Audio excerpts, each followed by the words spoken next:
Assalamualaikum warahmatullahi wabarakatuh. Alhamdulillahirabbil alamin wassalatu wassalamu ala asyrofil anbiya wal mursalin sayyidina wa nabiyina maulana Muhammadin wa ala alihi wa sahbihi wa ibadihi ajmain amma ba'd. Yang saya hormati Mudirul Matul Madrasah Al-Qur'an La Raibana Bidah, khususnya Abiyan Ibnu Numidah. Pada malam hari ini saya akan mempresentasikan mengenai nasihat orang tua kepada anaknya, yaitu dari kitab wasiat. Jadi pada bab kali ini saya akan menjelaskan mengenai adab majlis dan kuliah, adab makan dan minum, dan juga adab beribadah dan masuk masjid atau posisi di masjid.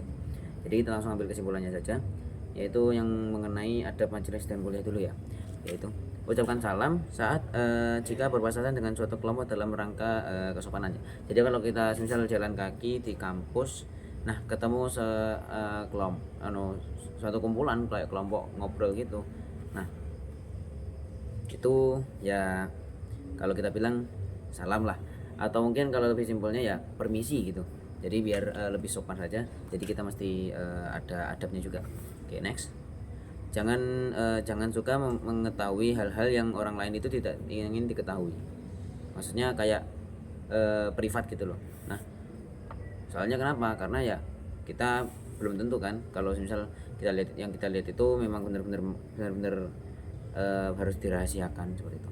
Nah, itu kalau bisa jangan sampai kalau kita bilang ngintip, jadi jangan sampai yang terjadi. Okay, next. Jika kau lebih muda dalam suatu majelis, jika kau lebih muda, jangan duduk duluan sebelum dipersilakan. Jadi ini konsepnya itu sebagai kesopanan ya. Jadi kita itu menghormati yang tua, jadi menunggu yang lebih sepuh atau yang lebih dahulu itu mempersilahkan kita. Jadi kalau kita datang ke suatu majelis dan sekitar kita itu orang tua semua, nah kalau sebelum duduk itu kita berdiri dulu, jangan duduk dulu sampai orang yang ada di sekitar kita itu mempersilahkan. Okay, next. Jangan mendahului obrolan jika kalau kita bilang jangan mendahului suatu pembicaraan jika kau bukan yang berhak. Jadi kalau misalnya kita ada seminar lah katakanlah, nah kita itu bukan kalau kita sebagai pendengarnya ya, nah kita itu tidak boleh mendahului omongan pembicaraan itu sendiri. Jadi kita mesti mendengarkan terlebih dahulu arahan-arahan yang akan diarahkan, dan kita tidak boleh sembarangan mendahului, kecuali kalau kita memang sebagai kalau kita bilang moderatornya atau MC-nya. Oke, next. Nah, ini jangan berteman dengan pengumpat atau pengadu domba dan sebagainya, karena itu bisa mempengaruhi adab-adab kita dan juga pergaulan kita. Jadi itu bisa mempengaruhi banget malah. Oke, next. Nah, untuk kali ini kita akan masuk ke bab makan dan adab makan dan minum. Jadi bila ingin hidup sehat dan sehat lahir batin, jadi sehat secara fisik dan juga dalamannya. Jadi itu saat kita makan itu jangan ketika lapar itu memang makan, tapi jangan sampai kekenyangan. Jadi ya cukup saja sekiranya buat keseharian itu mencukupi. Okay, next. Nah, sebelum makan itu harus semestinya kita itu cuci tangan dan awali dengan bismillah, dan mestinya juga itu mengunyah makanan kita hingga benar-benar lunak, agar ketika kita menelan makanan itu sendiri itu tidak membuat kita itu kesulitan menelan makanan yang kita kunyah sebelumnya. Jadi tujuannya ya biar pencernaannya lebih enak, karena kalau terlalu keras nanti takutnya tersedak atau gimana. Next. Makan apapun itu, jadi kalau kita makan makanan kayak nasi, jagung atau gitu, terus atau mungkin makan makanan ringan kayak jajanan gitu, nah itu jangan di tempat umum, karena ya kalau dilihat orang lain itu nggak enak. Okay, next. Bersihkan alat makan sebelum menggunakannya. Jadi seperti yang kita ketahui, kalau misalnya kita nggak membersihkannya otomatis kita kena penyakit. Okay, next. Nah, kalau kita memang berada di tempat yang umum, tapi ya mestinya ya ada batasannya, nggak sebedang tempat umum.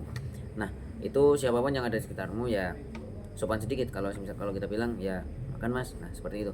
Jadi kalau kita bilang itu kayak kita itu permisi, atau mungkin dia kalau bisa diajak makan, meskipun orangnya nggak kita kenal atau kita kenal. Kalau fiturnya seperti itu. Oke, next. Nah, untuk kali ini kita masuk ke bagian adab beribadah dan masuk masjid atau posisi masjid itu sendiri. Jadi, nah seperti ibadah yang umumnya, kita itu tidak boleh mengingkari Tuhan kita, yaitu Allah Azza wa Jalla. Nah, kita itu sebagai hamba-hambanya kita mesti taat, tidak boleh mengingkari apa yang menjadi ketentuannya. Okay, next. Jadilah orang yang bersemangat dalam beribadah. Jadi ketika kita beribadah itu kalau bisa bagaimana caranya itu kita saat beribadah itu bersemangat. Kalau bisa bersemangat banget. Karena ya seperti umumnya orang itu kalau misal beribadah kan ya bagaimana caranya semangat seperti itu. Okay, next. Nah, kalau kita sudah sholat fardu itu diusahakan sholat badiah ya. Jadi ya hitung-hitung buat nambah kegiatan, nambah ibadah lah. Siapa tahu menjadi tabungan kita suatu saat di akhirat. Oke, next. Lebih baik saat di masjid itu wudunya itu ditahan lah. Kalau kita bilang daimul wudu. Jadi kita tetap mempunyai wudu meskipun dalam kondisi ya bebas, kayak nggak ngapa-ngapain ketika di masjid. Jadi itu lebih baiknya kita itu daimul wudu. Oke, next. Perhatiannya kaum muslimin sebenarnya itu mengarah ke pelajar-pelajar. Nah, kita sebagai pelajar mesti memuliakan orang-orang itu sendiri. Jadi ya biasanya kalau orang ngelakuin itu, kalau kita melakukan kesalahan sekecil apapun, kadang itu kayak kita besar-besarin. Nah, itu ya kalau kita bilang kayak memang adabnya seperti itu. Jadi memang membesarkan masalah sih, cuman ya sebagai adab lah kita yang biasa kita lakukan ketika berhadapan dengan orang lain. Okay, next.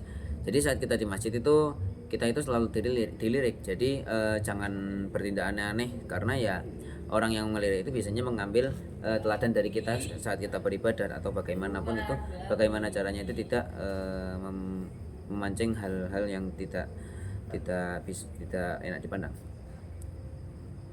Oke, next. Bertingkah baiklah saat di masjid agar kau tidak kalau kita bilang tidak digunjingkan. Jadi kalau misal kita bertindak aneh-aneh di masjid ya, orang-orang yang di masjid ya nanti bahasnya gini, jadi ya nggak enak aja gitu. Oke, sekian presentasi saya mengenai nasihat orang tua kepada anaknya dari kitab Wasoya. Kurang lebihnya saya mohon maaf. Assalamualaikum warahmatullahi wabarakatuh.